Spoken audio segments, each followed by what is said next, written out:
The CR17 campaign was a legitimate, forward-looking and necessary effort to promote the renewal of the governing party and broader society, and it was undertaken under difficult conditions.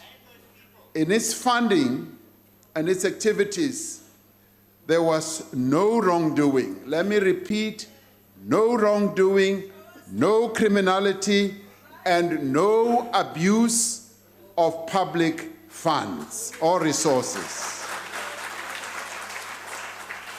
It is important that we should note that those who contributed to the campaign, whether as organizers, as volunteers, as members of the ANC, as service providers, or indeed as donors of one sort or another, including myself, did so out of a genuine concern for the future of our country.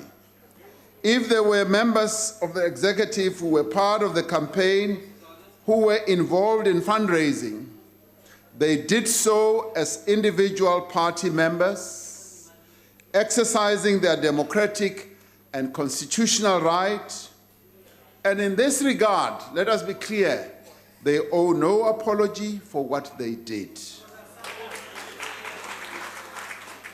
The Political Funding Act, which I signed into law earlier this year, does regulate public and private funding of political parties and requires disclosure of donations accepted.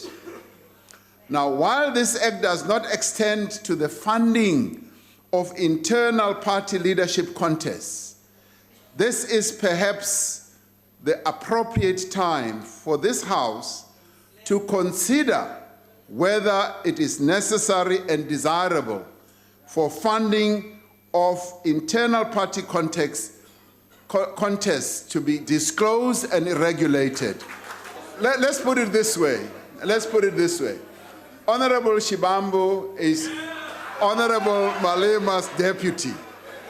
Now, heaven forbid, one day it happens that Honorable Shibambu decides that he actually wants to contest.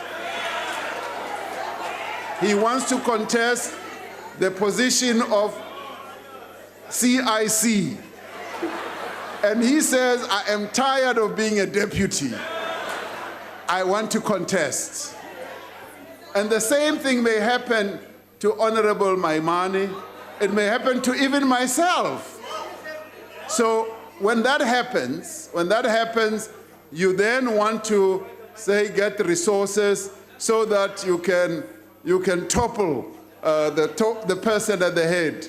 Now the proposal, the question I would pose is, do we want, this House must discuss it, do we want those contests that we could get engaged in to be regulated so that there is disclosure of what Honorable Shibambu will raise as he contests the CIC? Speaker.